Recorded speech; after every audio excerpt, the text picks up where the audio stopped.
Alright, so the last time I tried to make a Gauntlet video, I added music and got my internet shut off for copyright claims as if I was trying to make money. This time I'm just going to use music I made myself. Yes, I have an album, don't ask. Anyways, so I'm going to show you how I auto-battle Gauntlet 6. The first 4 here are the key, honestly just the first 2. They never die until the very last dungeon, if they do. So I just do poison in or grass or whatever. Not really needed. Anyways, the setup's gonna look like a joke, but it honestly works. All those are made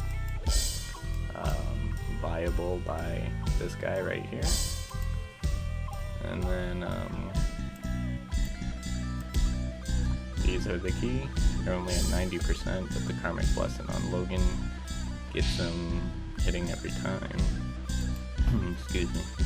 Nothing special here except this is near max, which helps speed things up. Now, if these guys die, I normally don't worry about actually changing it because they hardly do. But I would add this there and add this somewhere, probably here. And then Peg is pure support. She gone. Pure support. Most underrated uncommon there is. I don't know if it's underrated, but it's not trumped up. This is one of the more underrated rares. The HUD only gives it 100 score or something like that. When the 2 turns of luck up, makes your voice pop every time and make these pop every time, which is just nice. So let's jump right in on auto battle. So normally I would keep the speed at 2, or the second speed setting, the medium setting, not the super slow one. But we're gonna do full speed. See, I'm already on this.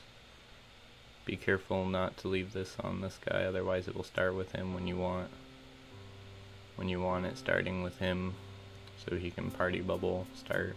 The only problem with that is, well, he can get in jabs before he wakes, but then he wakes people up before he whisper blades. But yeah, normally I keep this on this speed setting and watch YouTube on my other computer, or something, do something else, but keep an eye on this so I can run to this, because you don't lose a key if you have to restart. But believe it or not, this first map is where I have to restart the most. The stupid green rats with their plague attack. And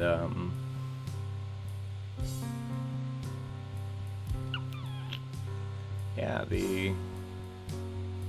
like I said, if either of them die, it's not that big of a deal, but then I have to end up manualing it with Krell, and Krell can actually pair with either of them, and honestly Krell can get it done with Peg. Peg I don't think can get it done with either of these guys if Krell manages to die, so that's a trick there. But because of the pure to defense, he normally doesn't attack unless it's Ninja Grenade, except he'll Whisper Blade here and there. But honestly, if I'm doing this on manual, I just pay attention to my luck up. I'm constantly clicking on him to make sure, and then just a real back and forth. It's kind of annoying on manual. That's the only thing, is it's time consuming. Like even this, it chooses the card so much quicker for you that it's a lot easier. It takes me less time, honestly, to restart this if I have to, but normally don't.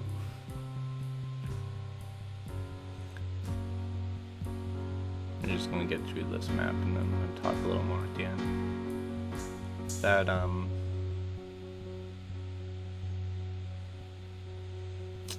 So this can auto all the way through, but I find they end up restarting so much on the last level because it's the shock level and it ends up killing them.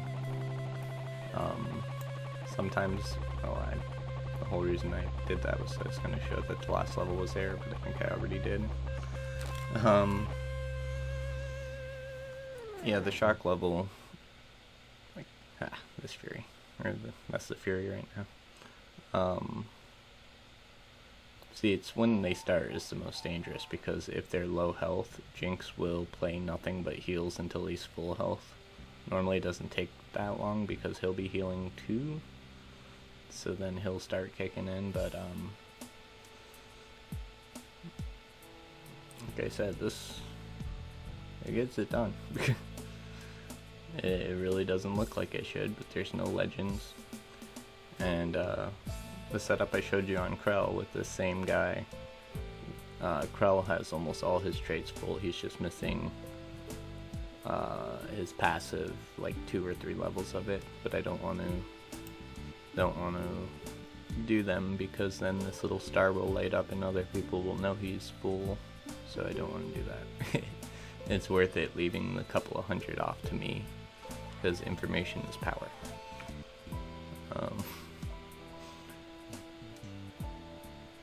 I don't know if this is convincing enough, but let's keep the video short. If you're interested in my music, probably not. Galbixite demo album is on my other channel. It's the only one where I actually kind of went serious. Most of the recordings, other than this, is not. See, it's just like little one-offs where I learned them that day and tried throwing something together. When this is actually engineered and time taken. It was fun. So instead of ending it right here, I'm just gonna wait, see if they're low health when it goes into the next one. Because Lord knows you want to watch a long battle about G6, about how to not have to take so much damn time doing G6. Because on manual this takes me forever. Because I'll switch back and forth. I'll lead with him for Whispering Blade, then I'll lead with Logan, and I'll go back and forth, depending on who needs to attack first to wake up and all that fun stuff. And I have a bad habit of holding my trip. He's gonna blow his trait too early. Did I get it? I saved it. Alright, now he can blow it. They love doing that, like blowing the trait with like 2 hit points left on both of them. It's retarded. Ooh, excuse me. It's silly.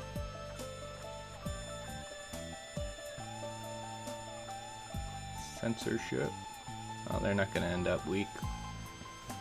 But you get the picture. They are too weak and you keep dying right at the beginning of the next one, just manual it and heal them up. That's what I do. Alright.